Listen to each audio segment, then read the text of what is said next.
Je m'appelle Ali Diack, artiste visuel sénégalais qui vit et travaille à Dakar. La première fois, c'était que je faisais des recherches sur la sculpture africaine et je suis tombé sur une installation qu'il avait faite sur la corniche. Et ça m'a trop fasciné. Après, j'ai continué à faire des recherches sur lui. Et un jour, j'ai proposé à mon prof de sculpture une exposition sur le travail d'Ousmane Sow où j'ai fait beaucoup de recherches.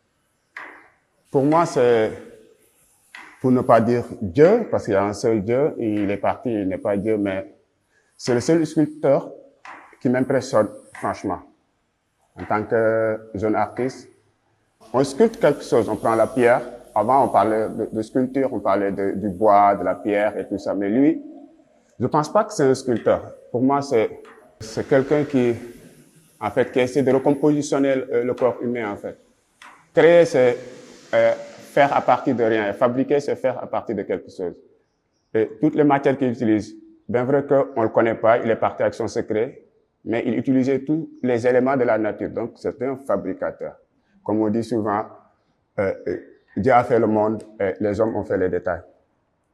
Je pense que c'est Ossane qui m'a posé la première fois, est-ce que tu peux faire un truc sur Ousmane Sow? Après, j'ai réfléchi, je me suis dit, mais qu'est-ce qu'on va faire sur Ousmane Sow? Est-ce qu'on a le droit de toucher sa maison? Parce que la maison, c'est une œuvre d'art. Est-ce qu'on a le droit de rajouter quelque chose chez lui? Mais quand je suis venu une fois, deux fois à la maison, je fais ce pèlerinage chez lui. Je me voyais comme si j'étais dans un temple, en fait.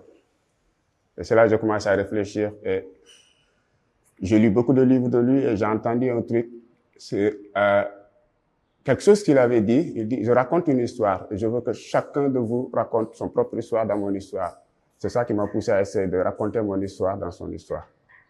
Je pense que si mon père était vivant, c'est un artiste qui lui aurait parlé. Ils ont à peu près... Alors, je sais pas si c'est le côté, je sais pas si je peux le dire, un peu chamanique, un peu...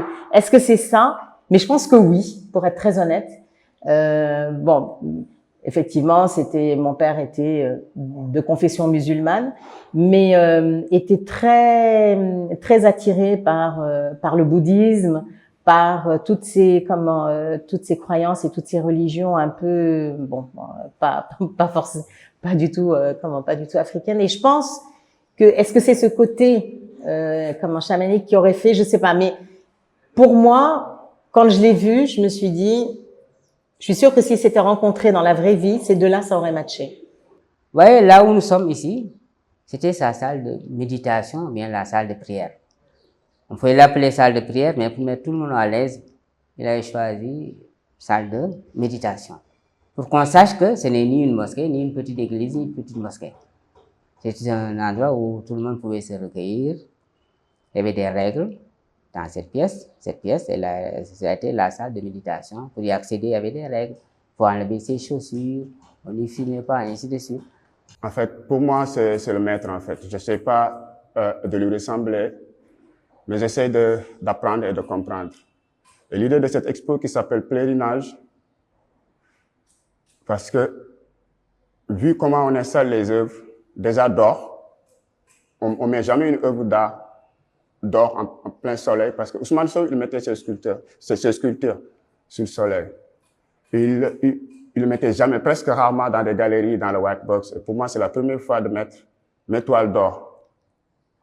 Parce que les gens, ils ont l'habitude de voir des toiles dans des galeries et dans des white box bien protégées et tout ça. Moi, je veux essayer de le comprendre, quoi.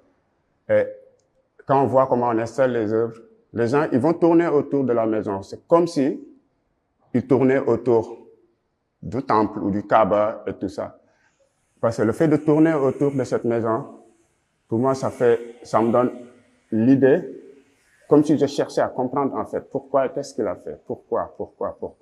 Et après, quand on rentre à l'intérieur, on voit cette nirvana, en fait, qu'on essaie de comprendre. Ce que j'ai compris chez lui, c'est l'idée d'être radical dans son travail, vouloir être hors norme.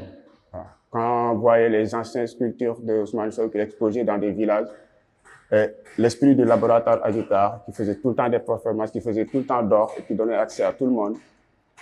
Et l'idéologie d'être un artiste, parce que c'est récemment qu'on a commencé à vendre des œuvres d'Ousmane Sow, je pense.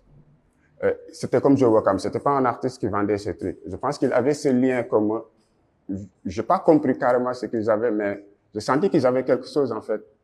C'est la première fois que j'essaie de dessiner des êtres humains. Si vous regardez l'étoile, vous voyez peut-être des formes humaines, mais je voulais pas faire de vrais êtres humains parce qu'il les a déjà fait.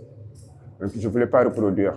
Je voulais recomposer ces scènes de vie et essayer de comprendre, en fait, qu'est-ce qu'il voulait faire. Parce qu'on a l'impression qu'il voulait créer un nouveau monde dans son travail. Et le fait de laisser ces toiles d'or, c'est comme si le travail continuait, en fait. Parce que je veux que les toiles captent l'énergie de la maison.